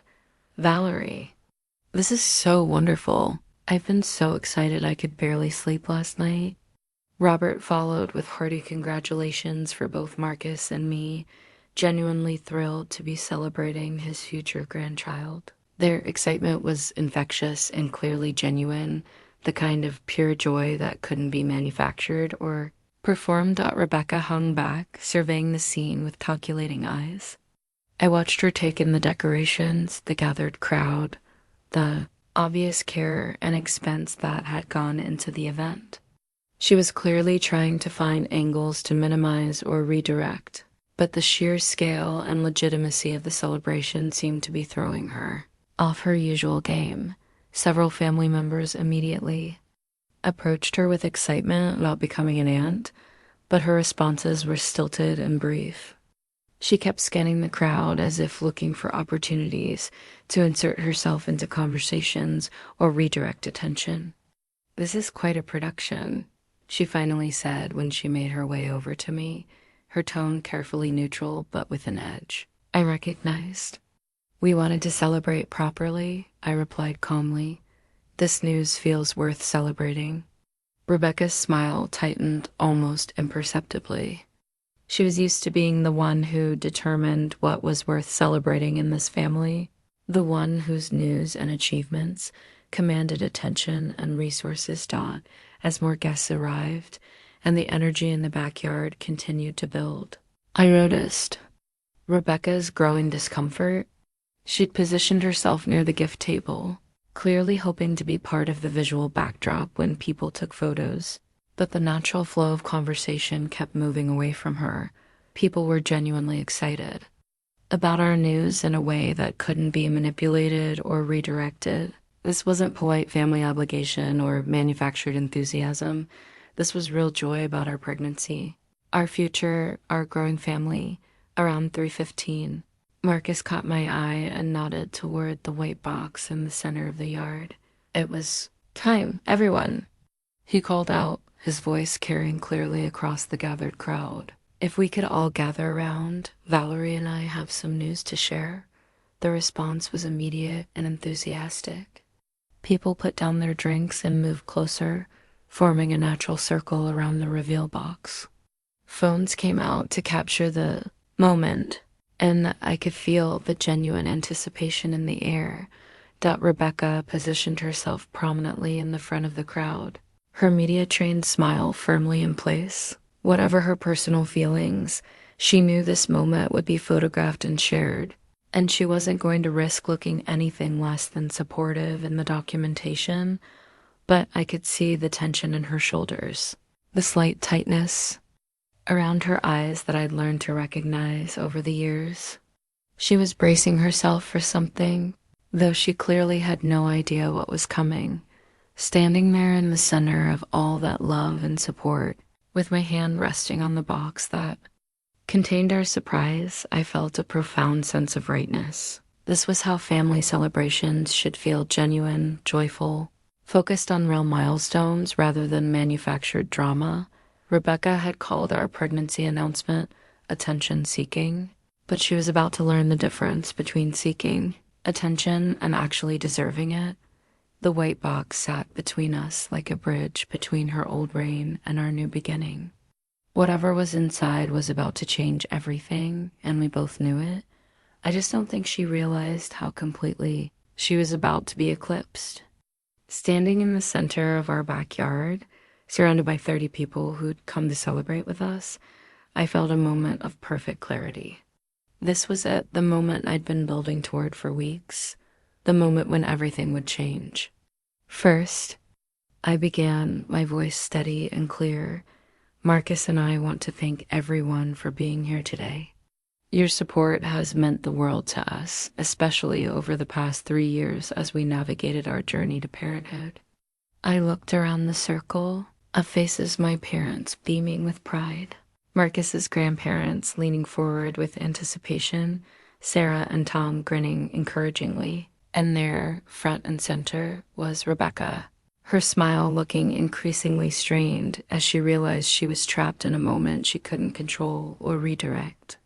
Many of you know that we announced our pregnancy a few weeks ago, Marcus continued, stepping closer to me and taking my hand. But today we have some additional news to share. I placed my free hand on the white box, feeling the slight movement of the balloons inside. Everything we'd hoped for, everything we'd struggled for, everything Rebecca had tried to diminish, it was all about to be revealed in the most spectacular way possible. The first thing you should know, I said, pausing for dramatic effect, is that we're not having just one baby. Gasps rippled through the crowd. I saw my mother's hand fly to her mouth, watched Robert's eyes widen in amazement, but I kept my focus on Rebecca. Watching her face carefully as the implications began to sink in, her expression shifted rapidly: confusion, then comprehension, then something that looked almost like panic. She'd been prepared to politely celebrate one grandchild while secretly resenting the attention it would bring me, but multiple babies? That was a game changer she clearly hadn't anticipated. We're having twins, Marcus announced, and the backyard erupted in cheers and exclamations of joy. Thought the reaction was everything I'd dreamed of and more. Linda actually screamed with delight, while Robert looked like he might cry.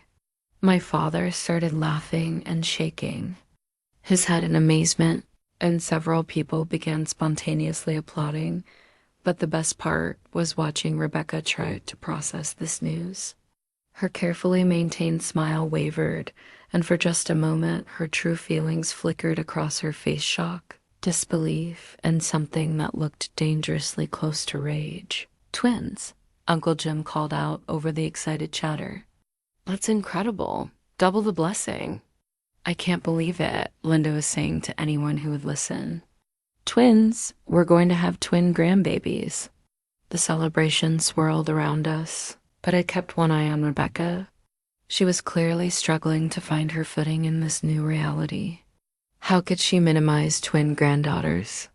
How could she redirect attention from news this significant? And now, I said, raising my voice to recapture everyone's attention, we'd like to share the genders. The crowd pressed closer, phones raised to capture the moment. I could feel the genuine excitement and anticipation. This wasn't polite family obligation. This was real joy about our expanding family. I opened the white box slowly, building the suspense. The 2 pink balloons floated upward into the clear afternoon sky, and the crowd erupted once again. Twin girls, Marcus shouted over the cheers, and I thought the celebration might actually bring down our neighbor's fence. The reaction was pure, uninhibited joy. People rushed forward to hug us, offering congratulations and expressing amazement. Someone started a chant of twin girls. Twin girls! That had everyone laughing and clapping along. I can't believe it, Sarah exclaimed, pulling me into a fierce hug. Twin girls, this is perfect. Through the chaos of congratulations and excitement, I watched Rebecca like a hawk. She'd managed to paste her media smile back on, but she looked like she was in physical pain. Several people had approached her with enthusiasm about becoming an aunt to twins, but her responses were wooden and clearly forced. Rebecca, my mother, called out, her face glowing with grandmotherly excitement. You must be over the moon about being an aunt to twin girls. Yes, Rebecca managed, her voice tight. It's quite a surprise. The best kind of surprise, laughed Aunt Carol, overhearing the conversation. These little girls are going to be so spoiled by their whole family. I watched Rebecca's face as various family members continued to approach, her with excitement about the twins. Each congratulation seemed to physically pain her, each expression of joy another reminder that she was no longer the family's most important news. What was beautiful, and what I'd been hoping for, was that there was absolutely no graceful way for her to diminish this moment. Twin granddaughters were objectively bigger news than anything she'd ever brought to a family gathering. Her boutique stories, her spa treatments, her expensive handbags, all of it faded to insignificance in the face of 2 new family members. Have you thought about names? Marcus's grandmother asked, her eyes twinkling with excitement.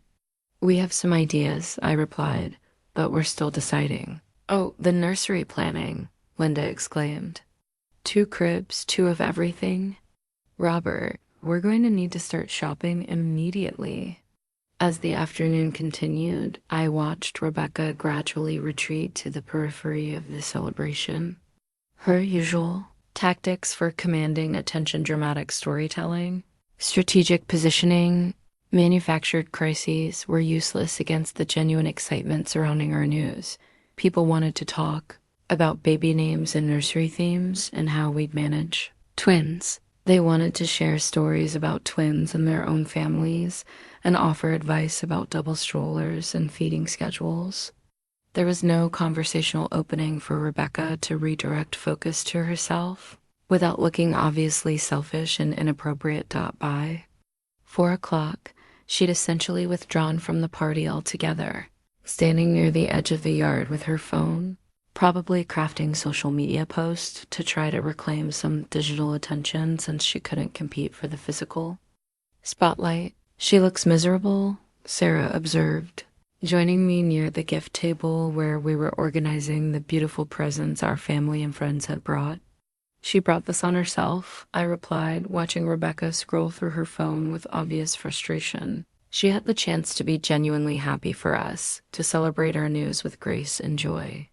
Instead, she chose to be cruel and dismissive.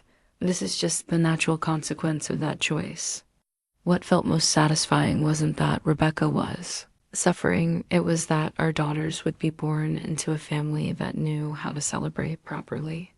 They'd grow up surrounded by people who understood the difference between genuine milestones and manufactured drama, who could express authentic joy about real blessings. As guests began to leave around 6 o'clock, the congratulations continued. Everyone wanted to hug us again, to express their excitement one more time, to promise their support as we prepared for twins. Rebecca left without saying goodbye to us directly, though I caught her offering stilted thanks to my parents for their hospitality. Even in departure, she couldn't manage genuine warmth or authentic celebration of our news. Cleaning up that evening, finding pink balloon ribbons and congratulations cards scattered around our yard, I felt a profound sense of completion. We'd accomplished something much bigger than a gender reveal party. We'd fundamentally shifted the family dynamic in a way that would benefit our daughters for years to come. Rebecca's comment about our pregnancy being attention-seeking had backfired spectacularly. She'd forced us to prove just how worthy of attention our news really was, and in doing so, she'd revealed the emptiness of her own desperate need for constant focus. Twin girls, twin daughters who would grow up knowing their worth, who would never accept being diminished by jealous relatives, who would understand that real love celebrates rather than competes. Rebecca's reign as the golden child was over. The twin princesses were coming, and they'd already claimed their rightful place as the family's new source of joy and pride. The fallout from our gender reveal party began almost immediately.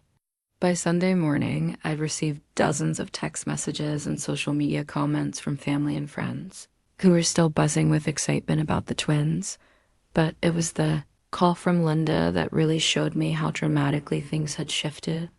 "Valerie, honey," she said, her voice warm with genuine affection, "I hope you know how special yesterday was. Robert and I have been talking all morning about how blessed we are to have twin granddaughters coming."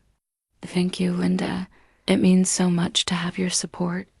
"I also wanted to apologize," she continued, her tone becoming more serious. "I've been thinking about some of Rebecca's behavior lately, and I'm concerned that we haven't been as supportive of you as we should have been. This was unexpected." Linda had never directly acknowledged Rebecca's treatment of me before. "I don't want you to worry about that now," I said carefully. "But I do worry about it," Linda insisted. "Yesterday, watching everyone celebrate your wonderful news, I realized that Rebecca has been difficult about your pregnancy, and that's not acceptable." Over the next few days, it became clear that the party had opened many people's eyes to Rebecca's behavior. Sarah called to tell me that several family members had commented to her about Rebecca's obvious discomfort during the celebration, and that people were starting to piece together a pattern they'd previously overlooked. But Rebecca herself remained silent for 3 days. No congratulatory text, no social media acknowledgement of our news, no response to the group messages where family members were discussing baby preparations. Her silence was so poignant that it became its own kind of statement. Then on Wednesday evening, Marcus's phone rang. It was Robert. I could hear the tension in Robert's voice, even from across the room, as Marcus answered. They spoke for several minutes, with Marcus mostly listening and occasionally saying things like, "I understand, and that's not acceptable." When he hung up, Marcus looked both relieved and frustrated. "Rebecca's in trouble," he said. "Apparently, Grandma Helen called my parents yesterday and told them she was disappointed in Rebecca's attitude and that she expected better behavior from someone in our family." Grandma Helen was the family matriarch, Robert's mother, and the one person whose opinion carried absolute weight with everyone. If she'd noticed Rebecca's behavior and found it wanting, that was a serious problem. "What did your dad say?" "That he and Mom had a long talk with Rebecca this morning. Apparently, it didn't go well. She kept insisting that she was happy for Zeus, but when they pressed her about why she hadn't congratulated us or acknowledged the twins publicly, she got defensive and stormed out." The next day, I received a text message that made me almost laugh out loud with its transparent reluctance. Valerie, I wanted to reach out and congratulate you and Marcus on your pregnancy news. Twins are definitely a surprise. I'm sorry if I seemed off at the party. I've been dealing with some personal stuff lately. I hope you know I'm excited to be an aunt. Rebecca, the message was clearly written under duress, probably after significant pressure from Robert and Linda. Every word felt forced, from the delayed timing to the backhanded, definitely a surprise comment to the excuse about personal stuff. Even her apology was self-centered, focused on how she'd seemed rather than how she'd made me feel. But what the message really showed me was that the family pressure was working. Rebecca was being held accountable for her behavior in a way that had never happened before, and she clearly didn't know how to handle it. I showed the text to Marcus, who shook his head in disgust. She can't even apologize without making it about herself. Should I respond? Up to you. But whatever you do, don't let her off the hook too easily. I thought about it for several hours before crafting my reply. Thank you for reaching out, Rebecca. I appreciate you taking the time to acknowledge our news. I hope you'll be able to share in our joy as we prepare to welcome the twins. Short, polite, but notably absent of forgiveness or excuses for her behavior. I wasn't going to pretend her grudging acknowledgement fixed years of subtle cruelty. Real tests came the following Sunday at the regular family dinner. I'd been dreading it, wondering if Rebecca would try to reassert her dominance or if the new dynamic would hold. She arrived late, as usual, but without her typical grand entrance energy. Instead, she seemed subdued, almost tentative in attitude. I'd never seen from her before. Throughout dinner, the conversation kept returning to the twins. Linda had already started shopping for nursery items. Robert was researching colleges with good twin programs for the future, and everyone had opinions about baby names and stroller options. Rebecca participated minimally, offering only brief comments when directly asked questions. But what was most telling was what she didn't do. She didn't try to redirect conversations to herself, didn't interrupt with unrelated stories, didn't attempt her usual attention-grabbing tactics. Rebecca seems different, Marcus observed on the drive home. She's been neutralized, I replied. For the first time in her adult life, she's facing real consequences for her behavior. The whole family has made it clear that her attitude toward our pregnancy was unacceptable. The following week brought more evidence that Rebecca's position in the family had fundamentally shifted. Linda called to ask my opinion on nursery decorations, something that would have been unthinkable before. When Rebecca was the primary source of taste and style advice, Sarah mentioned that several family members had made comments about looking forward to focusing on what really matters now that the twins were coming. Most significantly, I noticed that family conversations no longer automatically revolved around Rebecca's schedule, preferences, and opinions. People were starting to make plans without consulting her first, to share news without needing her approval or commentary. The power structure that had enabled her behavior for decades was finally cracking, and everyone could feel the shift. 2 weeks after the party, Rebecca made one last attempt to reassert herself.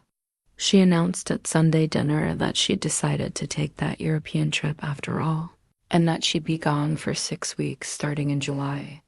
That's wonderful, honey, Linda said politely, but without her usual enthusiasm for Rebecca's plans. July? Robert asked. Isn't that when Valerie's due? The babies aren't due until late July, Rebecca said dismissively. I'll be back in plenty of time. The silence that followed was deafening. Everyone at the table understood what Rebecca had just revealed, that she was planning to leave the country during the final month of my pregnancy, missing potential early delivery, missing the chance to support her brother and sister-in-law during a crucial time. Rebecca, Grandma Helen said quietly, don't you think your family should come first right now? It was a gentle question delivered with steel underneath, and Rebecca clearly recognized the warning. Her face flushed, and she quickly backtracked. Of course, family comes first. I just thought, I mean, I can always change the dates, but the damage was done. In trying to reclaim attention through a dramatic travel announcement, Rebecca had instead revealed how little she cared about anyone else's milestones. She'd shown the entire family that even impending twin nieces couldn't compete with her desire for Instagram-worthy adventures. The reckoning was complete. Rebecca's years of subtle manipulation and attention-seeking had finally caught up with her, and the family had collectively decided they were done enabling her behavior. She was still family, still loved, still welcome at gatherings, but she would never again be the automatic center of attention, the person whose needs and wants took precedence over everyone else's. The twins had accomplished what years of my silent suffering couldn't. They'd forced the family to see Rebecca clearly and choose a different way of being together, and they weren't even born yet. By my 6th month of pregnancy, the new family dynamic had settled into something that felt both foreign and wonderful. For the first time since joining Marcus's family, I felt like my voice mattered. My feelings were considered, and my experiences were valid. The shift was most apparent during family gatherings, where conversations used to revolve around Rebecca's latest adventures or drama. Now they centered on genuine family matters, the twins' development, nursery preparations, and planning for the future. Rebecca still attended these gatherings, but she'd been relegated to participant rather than star performer.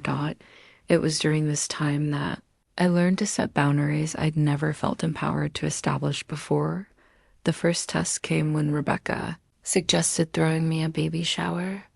On the surface, it seemed like a generous offer, a sister-in-law wanting to celebrate her pregnant family member. But I knew Rebecca well enough to recognize a power play when I saw one.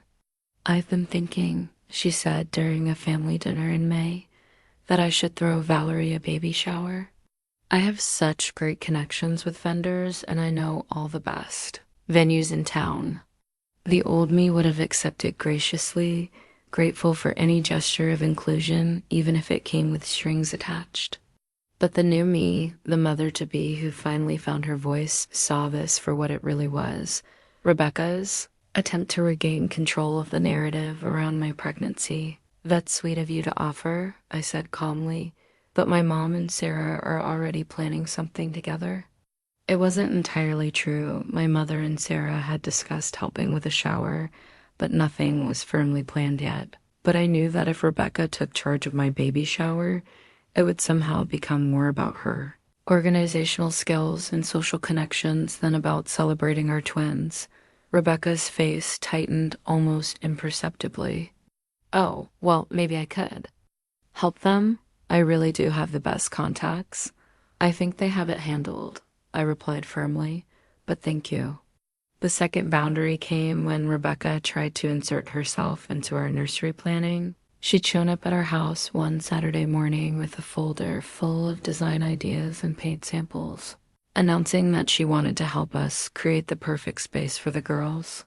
"Rebecca," I said, accepting her coffee offering but not the folder, "Marcus and I really want to do this ourselves. It's important to us to make these decisions as a family." "But I have such a good eye for design," she protested. "And I know all the latest trends for nurseries." "I'm sure you do," I interrupted gently but firmly. "But this is something we need to do our way." Marcus, who'd been watching this exchange from the kitchen doorway, stepped forward to support me. "Val's right, Rebecca. We appreciate the offer, but we've got this covered." It was a small moment, but significant. Marcus was backing me up in real time, not making excuses for his sister's pushiness or trying to find compromises that would appease everyone. He was clearly and simply supporting his wife's wishes. The most challenging boundary came in June, when I experienced a pregnancy scare that sent us to the hospital for emergency monitoring. I'd been at work when I noticed decreased movement from the twins, something my doctor had warned me to watch for carefully with a multiple pregnancy. Marcus met me at the hospital, and for several terrifying hours, We waited while doctors ran tests and monitored the baby's heartbeats. Everything turned out fine. The twins were healthy, and the decreased movement had been caused by their positioning rather than any distress. But during those frightening hours, something telling happened that showed me exactly where everyone's priorities truly lay. Within an hour of our arrival at the hospital, my parents had called from Oregon, offering to fly out immediately. Sarah and Tom had texted repeatedly, asking for updates and offering any support we needed. Linda and Robert had rushed to the hospital despite it being a weeknight, sitting with us in the waiting room and holding my hands while we waited for news. But Rebecca was nowhere to be found. It wasn't until the next morning that she texted Marcus. Just heard about the hospital visit. Hope everything's okay. I was at dinner with friends and had my phone off. The excuse was flimsy and revealed everything about her priorities. When her family was facing a genuine crisis, when her brother and sister-in-law were terrified about losing their babies, she was having dinner with friends with her phone turned off.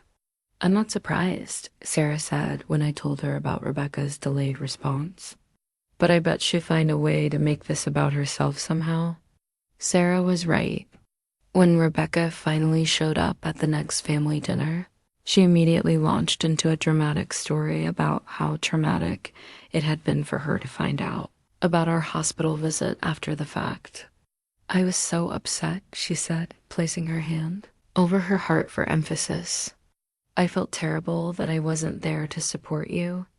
I've been losing sleep over it. The old family dynamic would have resulted in everyone rushing to comfort Rebecca, to reassure her that her absence hadn't mattered, to make her feel better about her failure to show up when we needed her.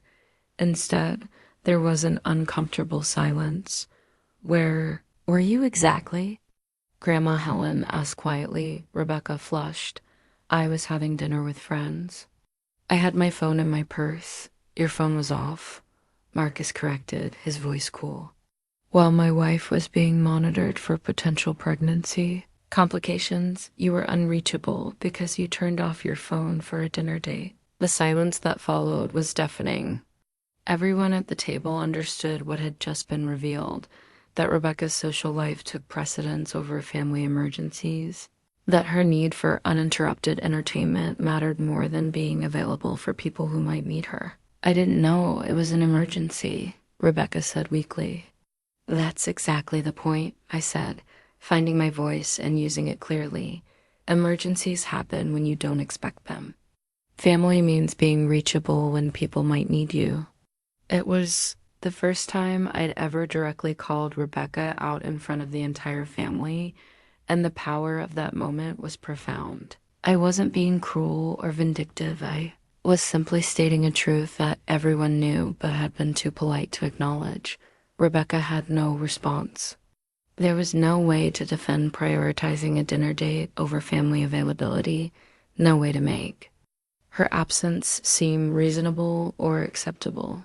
She'd revealed herself as someone who was happy to accept family support and attention when it benefited her, but unwilling to offer the same in return. After that dinner, I noticed a shift in how Rebecca approached me. The subtle undermining and passive-aggressive comments stopped entirely. In their place was a kind of wary respect, as if she'd finally realized that I wasn't going to accept poor treatment anymore. She's scared of you now, Marcus observed one evening as we worked on the nursery. Good, I replied, hanging tiny dresses. In the closet we'd painted soft yellow. She should be. I'm done being her punching bag.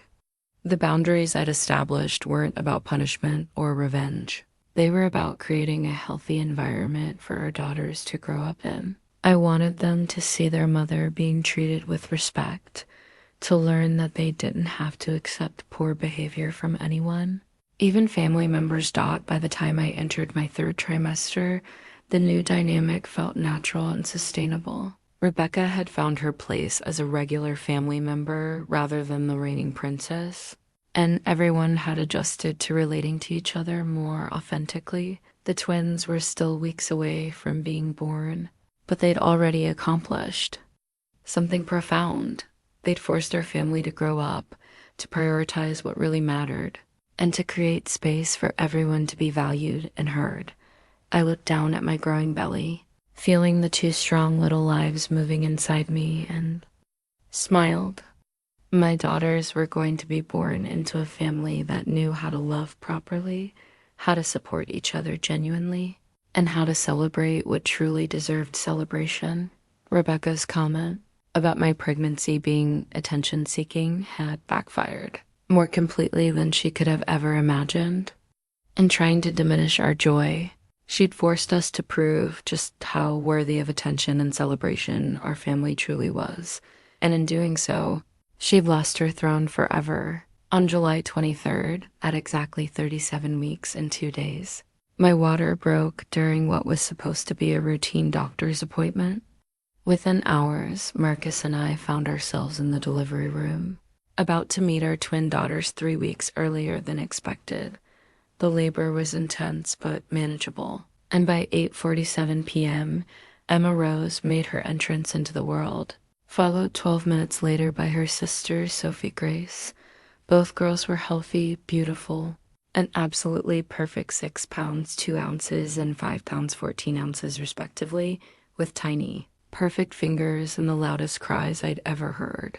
The moment they placed both babies on my chest, skin to skin, I understood what people meant when they talked about love that transforms you completely.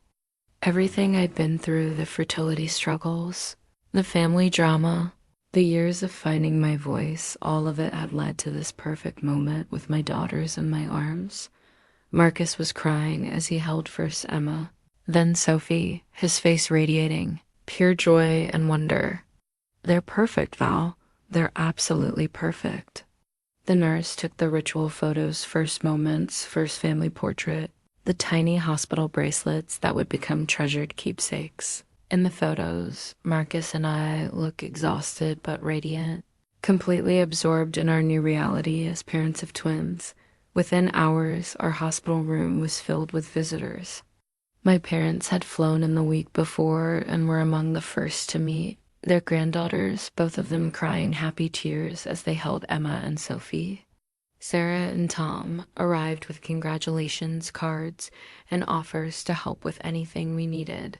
Robert and Linda came bearing flowers and gift bags. Both of them, completely smitten with their new granddaughters. Linda immediately asked to hold both babies at once, and the photo of her with Emma and Sophie became her new profile picture within the hour.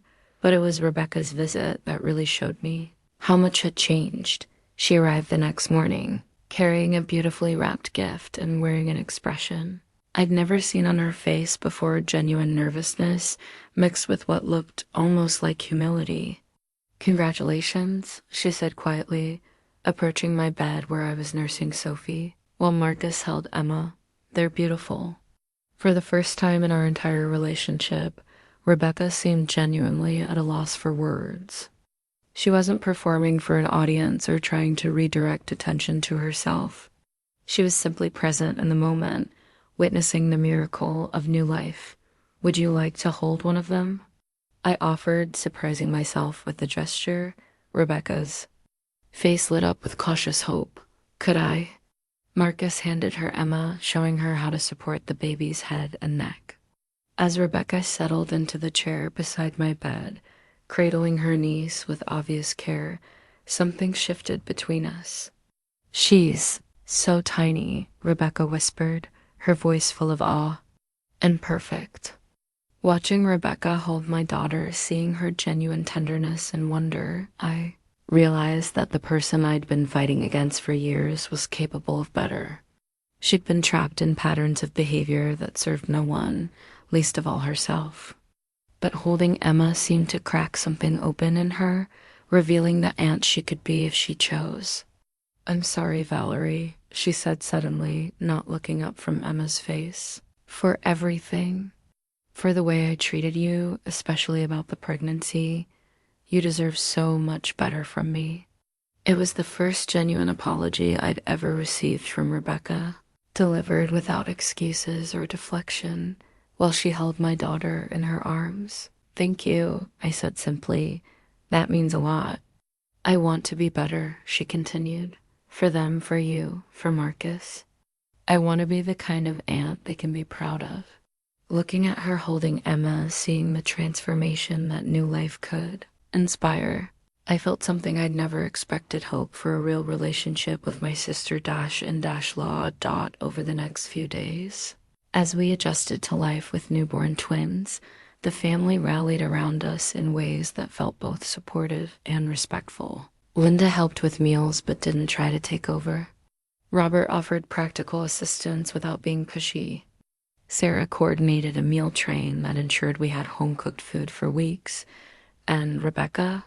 She surprised everyone by being genuinely helpful without making it about herself. She brought groceries without fanfare, held babies so I could shower, and helped with laundry without needing praise or recognition for her. Contributions. The twins were 6 weeks old when we had their professional portraits taken, the first official family photos of our family of 4.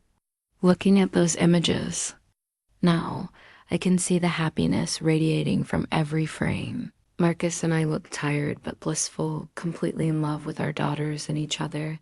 But what strikes me most about those photos is what's missing: the tension and walking on the eggshells feeling that had characterized family gatherings for years.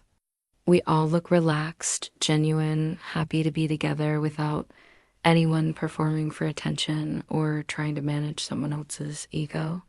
Emma and Sophie, now sleeping peacefully in their matching pink outfits, had accomplished what years of conflict couldn't. They brought out the best in everyone around them. During one late-night feeding session, when both babies were fussy and Marcus and I were taking turns walking the floor with them, I found myself reflecting on the journey that had brought us here. Rebecca's cruel comment about my pregnancy being attention-seeking had hurt deeply at the time, but it had also been the catalyst for everything that followed. It had forced me to find my voice, to set boundaries, to demand the respect I deserved. It had given me the strength to stand up for my family and create the environment I wanted my daughters to grow up in. The twins were thriving, gaining weight steadily and hitting all their developmental milestones. They were different from each other already: Emma more serious and observant, Sophie more social and vocal, but both were clearly strong, healthy, happy babies. At their 3-month checkup, Dr. Martinez commented on how well we were managing the challenges of twin parenting. "You two seem to have found your rhythm," she observed. "Not all parents adjust this smoothly to multiples." What she didn't know was that we'd had practice finding our balance long before the babies arrived. We'd learned to communicate clearly, to support each other unconditionally, and to prioritize what really mattered. The skills we'd developed dealing with family drama had translated perfectly into parenting teamwork. As I rocked Sophie to sleep that night, looking down at her perfect little face in the nursery we'd painted ourselves, I felt a profound sense of gratitude, not just for my healthy daughters and supportive husband, but for the strength I'd found to become the mother and woman I'd always been meant to be.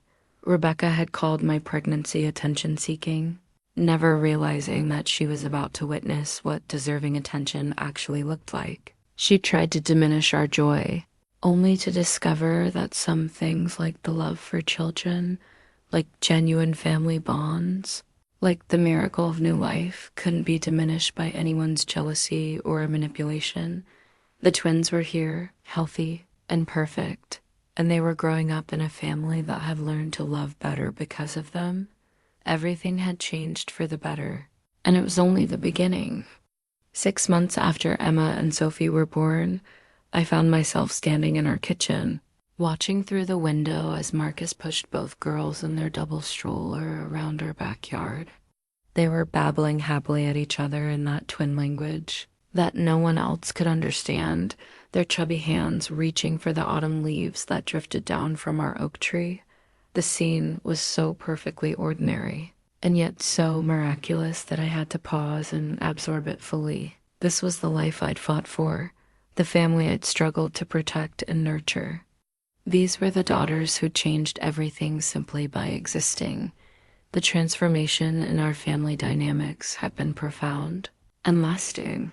Rebecca had kept her promise to be better, gradually earning back trust through consistent actions rather than dramatic gestures. She visited regularly but respectfully, bringing thoughtful gifts for the twins without trying to overshadow our parenting decisions. She'd even started therapy, something she mentioned casually during a family dinner, as if personal growth was just another natural development. I realized I needed to figure out why I was so threatened by other people's happiness, she'd said simply. The twins deserve an aunt who's genuinely happy for them, not someone who's competing with babies for attention. The honesty of that statement had surprised everyone, but it also marked a real turning point. Rebecca was finally taking responsibility for her behavior instead of making excuses or deflecting blame. Linda and Robert had evolved too, learning to share their excitement and support more evenly among their children. They still adored Rebecca, but they'd stopped enabling her worst impulses and started expecting better behavior from everyone, including themselves. We created some unhealthy patterns. Linda had admitted to me during one of her weekly visits to help with the twins. We were so focused on protecting Rebecca that we forgot to protect everyone else in the family. That wasn't fair to you, and it wasn't really helping her either. Marcus had grown into his role as both husband and father beautifully, no longer torn between competing loyalties because there was no longer any competition. He'd learned to stand up for his family while still maintaining loving relationships with his parents and sister, at balance that had seemed impossible just a year earlier. But perhaps the biggest change was in me. The woman who'd once shrunk herself to accommodate Rebecca's ego had been replaced by someone confident, strong, and unapologetically protective of her family's well-being. I'd learned that setting boundaries wasn't cruel, it was necessary for everyone's health and happiness. The twins were thriving in ways that went beyond their physical development. Even at 6 months old, they seemed to radiate confidence and security, as if they could sense the stability and love that surrounded them. They laughed easily, explored fearlessly, and seemed genuinely delighted by the world around them. They're going to be forces of nature, Sarah had observed during her last visit, watching Emma determinedly work to roll over while Sophie cheered her on with excited babbling. I can already tell they're going to be confident, strong women who don't take any nonsense from anyone. She was right. My daughters were growing up in an environment where their worth was never questioned, where their needs were prioritized, where the adults around them modeled healthy relationships and clear communication. They would never have to fight for their place in the family the way I had thought as I prepared dinner that evening. I thought about the journal entry I'd written the night before, a reflection on how much had changed since that terrible Sunday dinner, when Rebecca had called my pregnancy attention-seeking. January 15th, 2026. The twins are 6 months old today, and I can barely remember the woman I was a year ago. Not because the memories have faded, but because she feels like a different person entirely. That woman was so afraid of conflict that she accepted mistreatment as the price of family peace. She believed that keeping quiet was virtuous, that making herself smaller would somehow make everyone else more comfortable. I don't blame me for those choices. She was doing the best she could with the tools she had, but I'm grateful that my daughters will never meet that version of their mother. They'll only know the woman who learned to fight for what mattered, who discovered that real peace comes from honest relationships rather than avoiding difficult conversations. Rebecca asked me last week if I ever regretted making such a big deal out of everything. I think she meant it as a genuine question about whether all the conflict had been worth it. The answer is absolutely yes. Not because I enjoyed the confrontation, but because the alternative was raising my daughters in a family where their mother was treated as a second-class citizen. They deserve better than that. They deserve to see their mother respected, valued, and heard. They deserve to grow up knowing that family love doesn't require accepting poor treatment, that setting boundaries is an act of self-respect rather than selfishness. Rebecca has become a genuinely wonderful aunt. She brings books for story time, remembers their favorite songs, and lights up when they smile at her. But more importantly, she models healthy behavior for them, asking permission before holding them, respecting our parenting decisions, and supporting our family without trying to control or direct us. The twins will grow up thinking this is normal family behavior, which is exactly what I wanted. That evening, as we gathered for our weekly family dinner now held at rotating houses instead of always defaulting to Robert and Linda's, watched Emma and Sophie charm their grandparents and extended family with their babbling conversations and infectious giggles. Robert was on the floor, letting Emma grab his glasses while making exaggerated faces that sent her into peals of laughter. Linda was teaching Sophie to clap her hands, both of them delighting in the simple game. Rebecca was reading board books to both girls, doing different voices for each character in a way that held their complete attention. Marcus caught my eye across the room and smiled, the same look of wonder and gratitude that had been our constant expression since becoming parents. We'd built something beautiful together, not just our family, but a new way of being family that honored everyone's needs and feelings. Penny for your thoughts? He asked later as we cleaned up toys and prepared bottles for the night feedings. Just thinking about how different everything is now, I said, settling into the rocking chair with Sophie while he took Emma. How much stronger we all are. Do you ever miss the old dynamic? He asked. When things were simpler, even if they weren't necessarily better, I considered the question seriously.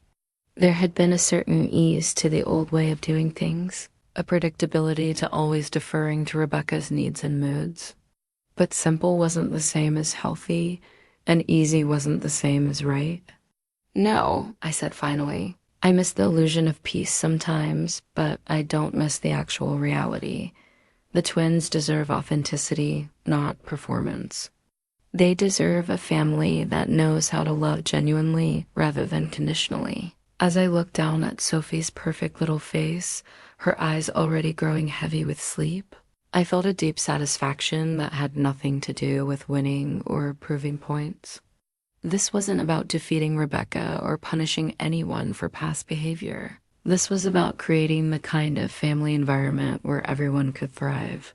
Rebecca's comment about my pregnancy being attention-seeking had hurt at the time, but had also been a gift in disguise. It had forced me to examine what I was willing to accept, to find strength I didn't know I had, and to fight for the family my daughters deserved.